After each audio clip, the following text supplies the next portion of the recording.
What's going on, guys? It's your boy Boxing Facts for Fiction. I need to do me a favor, hit that like button, that subscribe button, hit that notification icon for more videos like this. Carlos Takam, who is coming off a devastating KO to Derek Chisora, who just got knocked out himself, a devastating fashion by Dillian White, and Dillian White versus Derek Chisora 2. Carlos Takam just knocked out Senad Gashi. Before I get into this fight, I want to talk a little bit about Carlos Takam, what type of person he is, and how far he's come in his career. Carlos Takam, man, is completely underrated for what fighter he is, even though he recently just got knocked out by Derek Chisora. But Carlos Takam is a great fighter. Being so short for the heavyweight today, he's a good fighter. Carlos Takam is a good fighter, man. He's from Douala, Cameroon. He's only 6'1.5". Compared to these heavyweights today, he's a small guy, but he's about 250. So he has a good, he has a great reach too. He has an 80-inch reach. So he has a good reach, but compared to these big heavyweights today, he's a small guy. But like I said, Carlos Takam at the age of 38 is still performing at the highest level. He has 36 wins with 28 KOs, only 5 losses, 3 of those losses by knockouts, and 1 draw. His first loss was to a guy who just got knocked out by Anthony Joshua, which is Alexander Povetkin. Povetkin knocked him out. The fight with him and Povetkin was a good fight. Povetkin KO'd him in the 10th round. That was his first loss. But Carlos Takam has fought some good guys. He had that draw with Mike Perez, and then he had that 12-rounder with Joseph Parker. He went 12 rounds with Joseph Parker. He almost went 12 rounds with Anthony Joshua. In the fight, everybody thought Anthony Joshua may have been losing. The fight when he fought Anthony Joshua, a lot of people thought he was losing that fight. It was a very close fight. This guy was performing at the highest level. He was fighting for a lot of belts. He was fighting for the IBF belt, the IBO belt, the WBA belt. He was fighting for legacy, man. But he got stopped by the much better fighter in Anthony Joshua in the 10th round. A lot of people saying it was a premature stoppage. Anthony Joshua was supposed to fight Kubrat Pulev.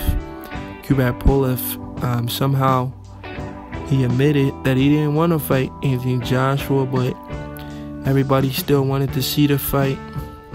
He said it himself, he wasn't ready for Anthony Joshua, and somehow he came up with an excuse that he injured himself and Carlos Takam was already in training for the replacement.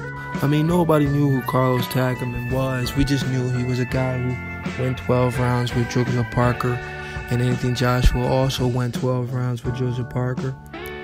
And a lot of those 12 rounds fights with Anthony Joshua, a lot of people argued that Anthony Joshua may have lost those fights. Nah, I don't believe he lost those fights. I just think the fans are critic when a fighter they used to seeing knock out everybody goes 12 rounds. But Carlos Takam, man, he just always gets in there with guys that are really good, and he's not supposed to do as good as he does, and he does really well. But I think his last fight before this Senad Gashi fight was a fight that a lot of people didn't expect. He fought Derek Chisora, man. Derek Chisora, we all know Derek Chisora as being a warrior, man. Derek Chisora has a record of 29 wins with 21 KOs. He's lost 9 times, and 3 of those by KOs, just like Carlos Takam, 3 by KOs. But Chisora, man, he's been in a lot of wars, man, with a lot of fighters. Chisora, he's a small heavyweight as well. Him and Carlos Takam is the same size. Derek Chisora is coming off a vicious KO to Dillian Whyte. Dillian Whyte knocked him out with a one-punch left hook to the chin. It was lights out. Carlos Takam was one of his best wins. Derek Chisora KO'd Carlos Takam in the 8th round. Derek Chisora lost to Kubrat Pulev by a split decision. He also lost to Dillian Whyte by a split decision, and he lost to Tyson Fury. And then he recently lost to Dillian Whyte, and then he lost to this guy named Ajit Cabello, who nobody knows who he is, but he lost to that guy by majority draw. But with that being said, let me get back into this fight. Carlos Takam, like I said, he's 38 years old. His nationality is France, but he's originally, his birthplace is Douala, Cameroon. The age of 38 shouldn't be performing at this highest level with these guys, but somehow he's able to do that. His physique is ridiculous. He's all muscle for 6'1". He's a stocky heavyweight, kind of built like a Mike Tyson, but he doesn't have the movement of a Mike Tyson. He doesn't have the best boxing skills in the world, but he throws really good overhand rights. Those overhand rights puts people down. But this fight was good against Senad Gashi. The first couple of rounds, it was kind of like a filling out process. Carlos Takam, wasn't looking as impressive as he always look against top competition, but he was winning the rounds kind of convincingly. Senad Gashi is a guy nobody thought could beat Carlos Takam, so Carlos Takam should have just. But Gashi was hanging in there. Gashi has a record of 17 wins and 17 KOs, and I believe a few losses in there. Well, he had one loss before this other loss, and his first loss wasn't a knockout. His first loss was to a guy named Tom Schwartz, but he got disqualified in that fight. But Carlos Takam, he was winning the fight until the 7th round when he ended the show. He knocked out Gashi. He stopped him. He dropped him like 3 times and just stopped him. It was a good performance in the 7th round. It was the most action-packed round. He did what he had to do. But a lot of people thought he won the fight with Joseph Parker, that's boxing fans for you. Just because a guy go 12 rounds with a guy he's supposed to knock out, they think he lost. That's how boxing fans, they look at fights, these casual boxing fans. He went 12 rounds with Joseph Parker. He got knocked out by Alexander Povetkin, and he got knocked out by Anthony Joshua. Put on a good fight, but Carlos Takam, even at age 38, is still looking good. Congratulations to Carlos Takam. He went in there, he did what he had to do against a guy he's supposed to knock out.